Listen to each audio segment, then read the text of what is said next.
ఒక సేవకునికి, సంఘ స్థాపకునికి బాధ్యత ఉండాలి. ఆ బాధ్యత ప్రార్థన ఏదై ఉండాలో ఇక్కడ ఫిలిప్పీలో రాసినటువంటి పత్రిక ప్రకారం మనం చూసినట్లయితే ప్రతి ఒక్క సేవకునికి కూడా ఇది ఒక మాదిరి కావాలి, ఇది ఒక మాదిరిగా ఉంటుంది. యేసుక్రీస్తు వారు స్వరక్తమిచ్చి సంపాదించిన సంఘాన్ని కాయుటకు మనల్ని దేని మీద అధ్యక్షులుగా ఉంచారో ఆ పని పర్ఫెక్ట్ గా చేయాలి. లేకపోతే దురుద్దేశంతో బోధించేవారు ఉంటారు, దురుద్దేశంతో అబద్ధ ధనం కోసం బోధించేవారు ఉంటారు. ఇటువంటి వారిని గుర్తుపట్టడం కష్టం. ఒక సంఘాన్ని బాధ్యతగా పెంచవలసింది డబ్బు విషయంలో కాదు.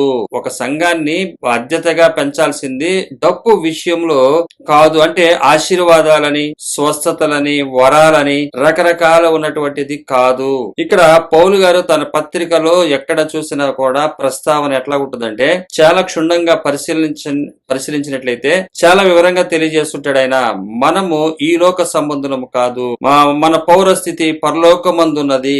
3:20 ఫిలిప్పీలో రాసిన పత్రికలో కూడా అక్కడ రాయబడుతుంది. మన పౌరస్థితి ఇక్కడ లేదు. ఇది సంఘానికి కాపరిగా ఉన్నటువంటి సంఘ స్థాపించిన వాడిగా ఉన్నటువంటి పౌలు గారు తెలియజేస్తున్నాడు.